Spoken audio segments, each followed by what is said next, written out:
I spoke to an investor who owns this 2-bedroom property in Auckland. He's 72 years old, and this property gives him a terrible return. So I'm going to see how he could increase his retirement income with just a few simple changes.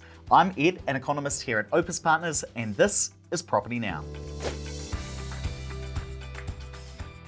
This investor rode the last property cycle. He bought it in 2012 for $450K, and now it's worth over $1 million, and he's got no mortgage on it at all. But the rental yield is terrible. It rents for $590 a week, which means he's got a gross yield of just over 3%. So what does that mean? He gets about 30 grand a year in terms of rent, but $18,000 of that goes to costs. So things like rates, insurance, maintenance, and importantly, tax. So that $1 million asset generates just $12,000 worth of cash flow after tax. That's a 1.2% cash return, which is not good. So he's got a lot of money tied up in this property, but he's not getting a good return from it, especially because he's at the age where cash is king. He's 72.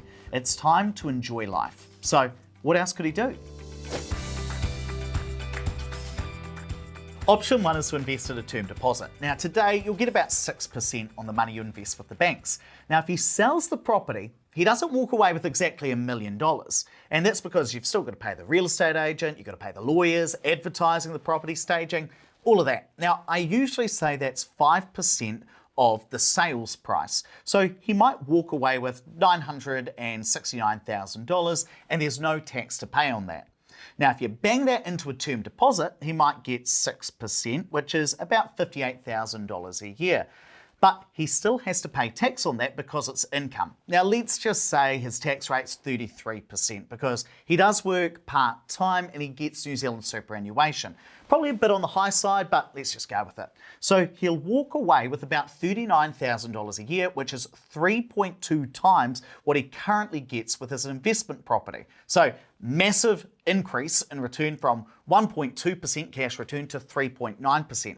Now, there are some pros, there are some cons to this, and if you were sitting down with one of my financial advisors here at Opes Partners, they'd run you through all of those pros and cons. But this isn't personalized financial advice, it's a YouTube video. So the main one I'll point out to you is that if you put the money in a term deposit, it doesn't go up in value. You get the income, but no increase in your initial investment like you would with a house or a share going up in value.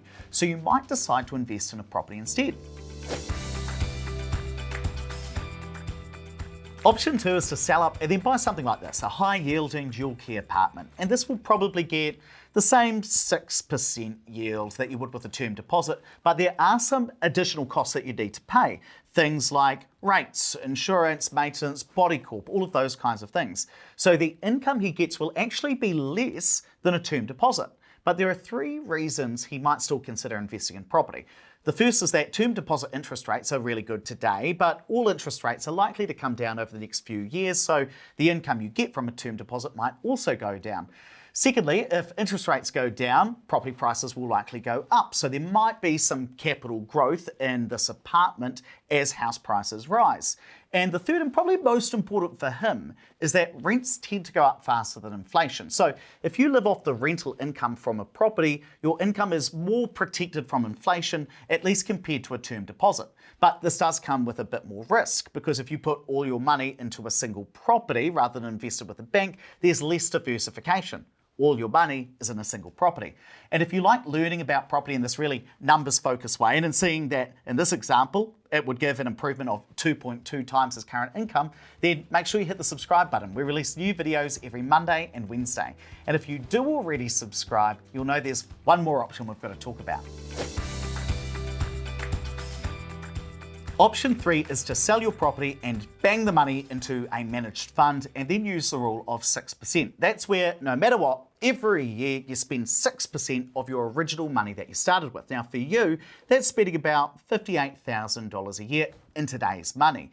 As inflation occurs, as prices go up, that 58 grand will buy you less and less, but people tend to spend less as they get older and older, so that might be okay with you. And with this strategy, important to mention, your money would eventually run out, but there's about a 50-50 chance that it lasts until you're 100 years old. And there's only a 3% chance, I actually ran the numbers, only a 3% chance that a male who's 72 years old today will actually live to 100. So there's a really good chance that your money will actually outlive you. So there's your options. You could go with a term deposit and 3.2 times your income. You could go with a high yield investment property, 2.2 times your income, or the managed fund. You would almost 5x your income with that specific strategy. But of course, there are some pros and there are some cons to this. And I also know that you've got some lingering doubts. Now you said to me, Ed, if I sell now, property prices might go up and I could miss out on some capital gain, the house going up in value.